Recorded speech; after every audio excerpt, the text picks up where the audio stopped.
फिलहाल अन्ना हजारे से ABP news ने की है खास बातचीत। सुनिए, आज भारतीय जनता पार्टी की जीत हुई है, अरविंद केजरीवाल और उनकी पार्टी की हार हुई है। इस पर अन्ना हजारे क्या बोल रहे हैं? अरे बेटे, तुझे थकान नहीं लग रही क्या? ज्येष्ठ समाजसेवी अन्ना हजारे जी आप हमारे साथ जुड़ चुके हैं। दिल्ली चुनाव पर उनकी प्रतिक्रिया हम लेंगे। दिल्ली का चुनाव का नतीजा आया है, उसकी तरफ आप किस तरीके से देखते हैं? फंस गया सीएम, इसे पार्टी की मीटिंग समझ के फंस गया। चुनाव ये जनता के हाथ में है, जनता जो तय करेगी उसको मानना पड़ेगा। अरविंद केजरीवाल की ऐसी कौन सी जो है चूक हुई जिसके कारण उनकी हार हुई? चलो भाई देखो अपने क्या। पहले उन्होंने कहा था छोटा सा कमरा है उसको बदलेगा नहीं, उसमें रहेगा, और बाद में पैसा आ गया और शीश महल बनाया, गलत हो गया है। शराब की दुकान निकाला, गलत हो गया है। शराब के लाइसेंस दिया, गलत हो गया है। ये गलती के कारण लोगों ने इनकार किया है।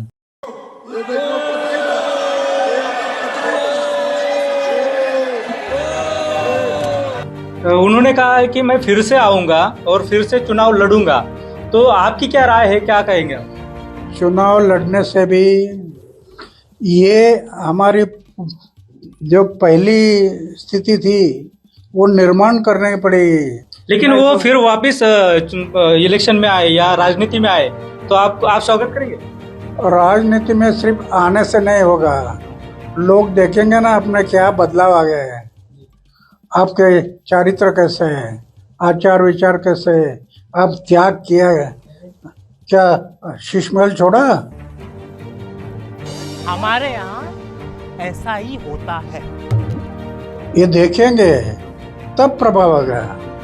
अगर वो नहीं छोड़ा, नहीं किया तो शीश महल एक बड़ा मुद्दा बना, शराब घोटाला बड़ा मुद्दा बना। आम आदमी पार्टी के जितने नेता जेल गए, जिसको लोगों के बीच जाकर वो बता रहे थे कि देखिए बीजेपी ने जेल में डालने का काम किया, लेकिन ये सब कुछ काम नहीं आया और जितने नेता जेल गए थे वो बुरी तरह से हारे हैं। इसके साथ ही भारतीय जनता पार्टी ने 26 सालों के बाद प्रचंड जीत हासिल की है। वाह क्या सीन है, वाह क्या सीन है। दिल्ली चुनाव के नतीजों पर हमारे साथ बात करने के लिए आम आदमी पार्टी के पूर्व नेता कुमार विश्वास हैं, जो इस परिचय के मोहताज नहीं है, कवि हैं, कथावाचक हैं, बहुत सारी भूमिकाओं में हैं। लेकिन आज इनसे जानना है कि इनकी पूर्व पार्टी हार गई है चुनाव, इसके बारे में आपको क्या कहना? मिश्रित प्रतिक्रिया हैं। इस बात की प्रसन्नता है कि अंततः दिल्ली के लोगों को न्याय मिला।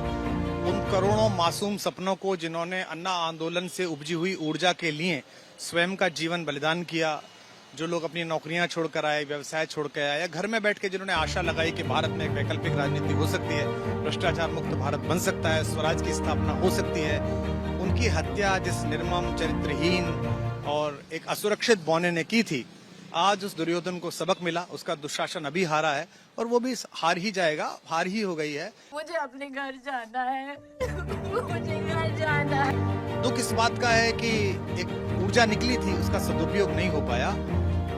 मेरी पत्नी बहुधा राजनीतिक प्रपंचों से दूर रहती है, सरकारी नौकरी में है, कोई सुख दुख उसे प्रभावित नहीं करता, पर निजी संबंध था, बचपन की मैत्री थी। आज जब जैसी जंगपुरा का निर्णय आपके चैनल पर दिखाई दिया तो वो देख रही थी और वो अचानक रोने लगी और मुझे उसे कन्विंस करना पड़ा, क्योंकि बहुत दुख उसने अंदर देखा है। वो उसका निजी दुख नहीं है, ऐसा करोड़ों कार्यकर्ताओं का दुख था। कितने लोग आए थे राजनीति में, कितने लोग आए थे। अरविंद केजरीवाल भी हार गए हैं। जैसे महाभारत के युद्ध में एक अहंकारी दुर्योधन माधव के समझाने पर भी 5 गांव देने को तैयार नहीं हुआ था, जिस निर्लज भाव के साथ उसने सीटें बेची, जिस तरह से उसने सौदे किए अपनी आत्मा के, जैसे अंत में टूटी जंघा लिए हुए दुर्योधन मरा, दुर्योधन गया पृथ्वी छोड़कर। इस नायक का पतन ऐसा दुर्भाग्यपूर्ण तो है। बड़ी आशा तो लगाई थी, लेकिन क्या कर सकते हैं, मैं समझा ही सकता था, मैंने बहुत समझाया। दिल्ली के नागरिकों को बधाई, भारतीय जनता पार्टी के कार्यकर्ताओं ने अप्रतिम मेहनत की और जनता का जो क्रोध था इस सरकार के प्रति वो प्रतिफलित हुआ। विशेष रूप से गृहमंत्री जी ने, प्रधानमंत्री जी ने बहुत श्रम किया। मैं आशा करता हूं कि इस अहंकारी व्यक्ति के पतन से वो सीख लेंगे, विनम्रता के साथ काम करेंगे और दिल्ली के जो लंबित दुख हैं जिनमें प्रदूषण है, यातायात है, बहुत सारे, उनसे मुक्ति दिलाएंगे। सब चंगासी मेरे लिए मिश्रित प्रतिक्रिया का दिन है। आज का जो परिणाम है, पुराने आप साथी रह चुके हैं और आपको बहुत जल्दी अपने राजनीतिक करियर में रियलाइज हो गया, ये समझ गए आपकी वो चीजें नहीं है जो आंदोलन की जो बातें थी, तो आपने किनारा भी किया, लेकिन दिल्ली के लोगों को समझने में शायद विलंब लग गया, ये आप कह रहे हैं।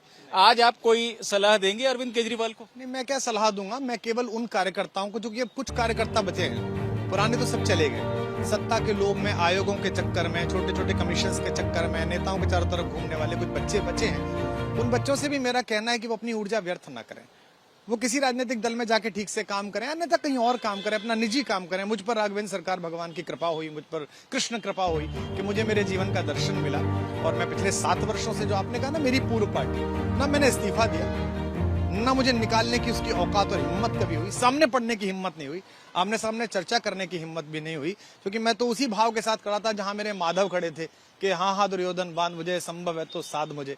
मैं तो उसी कृष्ण को लेकर खड़ा था। मैं उसे तो क्या सलाह दूं, पर दुखद है, मतलब मैंने जो पत्नी की आंखों में आंसू देखे, वो पूरे देश के असंख्य लोगों के आंसू है कि इन्होंने कैसे मासूम लोगों का सपना छला है। लोग नौकरियां छोड़कर आ गए, लोगों ने पैसे दे दिए, गाड़ियां दे दी। सिसोदिया आपके बचपन के दोस्त रहे हैं, तो उनका ये हश्र देखकर, हार देखकर पत्नी, मेरे ही घर में कहा था ना कि अभी तो है ताकत, तो मेरी पत्नी ने कहा भाभी भैया ताकत तो सदा नहीं, अभी तो है, तो अब नहीं है। ये दबदबा, ये हुकूमत के नशे, दौलत, किराएदार हैं, सब घर बदलते रहते हैं, घर बदल। वो दिन याद आ गए आज आपके पर? हाँ, दुख हुआ, वो व्यथित हुई, मैंने उन्हें कन्विंस करा कि ठीक है, लेकिन उनके अंदर की घुटन कि कैसे कोई आदमी इतना चरित्रहीन हो सकता है।